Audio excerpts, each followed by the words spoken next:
And you're just in time for Richard Mwenja Exclusive. We continue bringing home conversations that are shaping Kenya's political and governance landscape. I'm not alone. I'm with Professor Herman Manyora, ready to bring the day's conversation home. Prof, great to see you. How are you doing? Oh, fine, Richard. You well? Whoa, well. Your friend, the president, has been traversing the nation, most recently doing that Mount Kenya tour. And he has termed this as a development tour, Meet the People tour, but in there, dangling development carrots, launching, commissioning projects. But let's look at it from the general perspective. Many are still out here questioning the philosophy of management of President Ruto. And some would want to understand, Prof. Do you believe that he could be doing the management by walking around kind of philosophy? And is it going to work? Mbwa. Management by walking around. By walking around. It can't work. It can't work. It can't work? In that thought, do you believe that it served, it was useful. Where the president will move around the country and give things and promises and deliver goodies. It can no longer work. It's been overtaken by events. Yeah. Let's circle back to that development tour in Mount Kenya. Yeah. And some are questioning even the caliber of projects being launched or even commissioned. And some would understand, is the president cheapening the presidency in the sense that there are things that he can trust in the capacity of his cabinet to deliver on his behalf? Do you believe he has cheapened that particular seat of the presidency? I think obvious that when you commission a classroom and people say that should have been done by the school head teacher. It's not good for the president for people to do that. You know. The president must be held in high esteem. Yes. He must be held in high esteem. Yes. It's important for the country and for the president and for the presidency. Yeah. He seems to be out here desperately so to prove a point that he is working. But then again, with the widening trust deficit among Kenyans that his government is not delivering, how then can he strike a balance between him not going so much on the ground, but also his work to be seen out here? No, you see, work will be seen not by going on the ground. You just, there are policy decisions, what Trump is busy dispensing. Policy decisions that have impact. Direct impact. Executive orders. Yeah. And you don't just issue them. You sit down with the experts. You come up with an idea. Let the experts enrich that idea. Let's look at the pros and cons and the challenges, the dangers, the openings, of what policy. Then you come up with that policy decision and say, we have decided as a country that from today onwards, we are going to be reducing the levies on petroleum products from about 50% to 25%. Huge impact. Huge impact. So you're going to reduce the price of fuel from, say, 170 coming all the way down to 130. That is big. It is big in many ways. Transport will go lower, will become cheaper. Cost of doing business will become cheaper. Electricity will be cheaper. Multiply. Yes. Factories that were thinking of closing will. Factories operating at half capacity will go full. It was a big thing that electricity will be up less by so much. Serious. After considering the levies and what have you on electricity, and the tariffs and what have you, so that power becomes cheaper by about 30%, 25%, 20%. You'll see factories roaring in industrial area and employing people. You'll begin to see queues. Watu wanapiga foleni line nje ya factory. Casuals wanachukuliwa. In the morning, yeah, it will be seen, not going around the villages. That is not washing. It's not working. Now that you're questioning the management philosophy of President Ruto, Prof, some would want to understand that much as we are arguing the president is not willing to trust in the capacity of those that he has appointed, why do you think he's dragging his feet with regards to responding to that particular question that, hey, I'm going to give you a free hand to apply yourself? Is he naturally a micromanager since way back? I think, you see, there's a danger. When you are an intelligent person, when you know many things, and I have no doubt in my mind that the president does know a lot of things. When you are like that, when you know so much, like the president does, you begin to doubt the capacity of other people to do things. Even your own advices. Yeah. You become what people call perfectionists. You can't believe that somebody can do it. So the least you can accept is to be there when they are doing it. But to be they can do in your absence, you can't trust they can do it. So the president, I think, is a person who must be aware of that. You must know your own limitations, the kind of person you are, your character, your abilities. They could become a liability. Your ability could become your liability. Bring it home. The president's ability has become his liability. And what holds in the He knows things and he has a problem trusting other people, believing they can do, because he knows them all too well. So he wants to do them. A one-man show. And when he chose his cabinet, when you remember, we were doing a show outside there, and what did I say? I said, looking at this cabinet, it's been designed by a person who knows he's the one who will do the job, not these people. If the president knew the job is big enough to require a team beyond himself, he would not have this cabinet he has. No. A different think tank. He would not have this cabinet. There have been presidents in this country. I don't want to mention, there are one or two. Let me not mention them, because the choice is big. You can guess. Most likely the economist. No. There have been presidents in this country who have not wanted things to be done. Really? At least one president, I know. And I know the one people will think of. A president that people... He never wanted things to be done. He didn't want the economy to move, or the country to move forward. Wanted to hold the country hostage? So that he can be the one controlling everything. Prof. Yeah. Yes. So Ruto is now we have a better. president who may want things to be done, but he wants to do them himself. And he's a human being. With all the limitations of a human being. You can't. You can't. If the president today woke up and accepted the reality that he can't do things alone, naturally, he will ask his cabinet to go home. Draining the And the cabinet he will constitute will work for the people of Kenya. Because the people are there. There are people, you give him a ministry and you leave him alone, he will work. The few he has who can work like Kinamtai Kagwe, the environment can't allow them to work. You are the only one working. How? Even the experts from ODM. When Matiang'i used to work, he was the only minister working. The rest were just flower girls. Ceremonial. Yeah. Not even the experts from ODM are being given the free hand to apply themselves. Which one? Which expert? These experts who are telling us if we steal money, we should not invest it outside the country. What kind of experts are those? These are jokers. So, Prof, for us to try to analyze the author of our problem, would you attribute that to weaponizing state appointments, in the sense that if I want to settle a political score, all I need to do is revoke the appointment of, say, Irungu Nyakera from KICC, and then I fix a certain political agenda? That's how it is. It's everything by patronage. Patronage? Yeah. What people call a crony economy or something like that. Cronyism. Yeah. So then again, Prof, we are looking at probably 2 years. And the more bandity you are, the better. You're celebrated? Yeah. You have a leadership of bandits. Cabal of thieves, opportunists? Yeah, bandits, buccaneers. Those are the ones who are celebrated. Those are the ones who you make governors. At the expense of Kenya becoming the Singapore of Africa. The bigger the thief, the more celebrated you are, the bigger the reward. You become a governor or something like that. You get a state appointment where you are supposed to be taking care of resources of this country. When you have been a suspect in defaulting, in what you call it, in defrauding the country. Prof, are we living a lie to say we're going to become the Singapore of Africa? If you are saying... Which Singapore? Singapore did not just happen.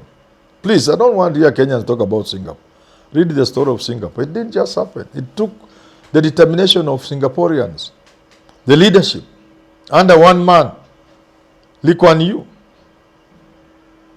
He did things that were not popular. What walichapa Nyaunyo? Come on, Prof. I'm telling you, you go and read. It was not all rosy. People walichapwa kipoko. Dealing with the cartels was also not easy. You think Lee Kuan Yew just had a field day? Council of Economic Advisors was not enough for Singapore. Which one? They were only men of ideas and vision. People who put Singapore first. Look at that powerful speech of Lee Kuan Yew. He said, the Prime Minister said, he had all opportunities to become rich. Make money like everybody else has made money. But no, thank you. But he chose not to. He chose to ensure Singapore sits on the same table with the leaders of the first world, with countries of the first world. And succeeded in his lifetime. Prof, can you do that, bearing in mind that Kenya, in our scenario as Kenya, many of the MPs, legislators who fought for the poor have died poor and broken? Would you do that? I have a friend of mine. Which name do I use? So that people don't know who I'm talking about. Okay, let me not mention him. He's a kissy man, a friend of mine. He's always telling me about money. I told him recently, I don't share your obsession with money. And Mother Karua said as much. It's very difficult for Kenyans to believe there are people to whom money doesn't mean everything. You know, I'm one of those people. Money is not everything. I need money because I don't have it. You know, sure. I'll be very happy to get some money. But it doesn't mean to me. I can't do everything. I can't do anything to get, just about anything to get money. Because money doesn't mean to me what it means to people. It's not your middle name. No. I know money is good, but I know money as a means of exchange. Just that. That's that. It is not anything else. It doesn't have any other meaning. And in fact, basic economics will tell you, you people, World Bank economists, sure. Basic economics will tell you, money is only money when it's being used. That's what it ceases to be money in the really technical sense if it's not being used. So if you get billions of shillings and stuck somewhere, that's not money, that's paper. It's not legal tender. Money is legal tender. Imeandikwa nini wapi noti? Hebu nione kama bado wanaandika hivyo. I have to check. Legal tender. Maybe I went to school long time. You see my wallet, I don't have a lot of money. Let me get the smallest note. And let me look for, I can read without my glasses. I can do that on your behalf. You can do. Read here. Please, for the sake of viewers, read there. And show the camera. Legal tender for 200 shillings. Legal tender. Check. I wish the camera can see. There. Legal tender. Just a medium of exchange. This paper is only money when it's being used. Economists, why don't you educate Kenyans? This is legal tender. It can serve as a means, it should serve as a means of exchange. You give me something and I give you this. Legal tender. The moment you take billions and stack somewhere, it's no longer money. Speculative purposes. It's not money. I get it, Prof. So even in investing and banking, it must be within the system. It must be within the system. A system. You work for money, you earn the money, you use it, and in the process of using it, you are growing the economy. Because exchange of money, circulation of money, from you to the next part, you buy milk, you buy what? Money is circulation in the economy. The extra surplus you are not using, you put aside, not for mattress. If you put under the mattress, it's no longer money. You put in a bank. Where you put in a bank, it is immediately put to use because somebody borrows that money and invests that money in a project. You see that circle? So that's the only time it is money. Lakini hawa washenzi wanachukua pesa, wanaenda wanaweka uko nje. kwa magunia huko ndani, kwa mabank huko nje. Offshore accounts. Offshore account. Cayman Islands. Hiyo si pesa tena, kina Sani Abacha. Sasa wakikufa, hiyo pesa wa wazungu wanachukua huko. Wewe unafikiri pesa ngapi wa Afrika wazungu wamechukua Switzerland? Where people used to bank, you know, to safe banking was Switzerland. Before kina Cayman Island watokena, all these others, you know the Virgin Island, what have you. Now these days, the new one is Dubai. Sure. Do you know how many Kenyans will die with their money in Dubai and nobody will know the money is there? Do you know when we started the law in this country for unclaimed assets? Authority, yeah. Do you know how much money was found in the banks? Wenyewe hata wajulikani. Kwa M-Pesa, watu walikufa, wengine hata walisahau hizo account. Stealing for your generation. Which generation na mtu hata jua?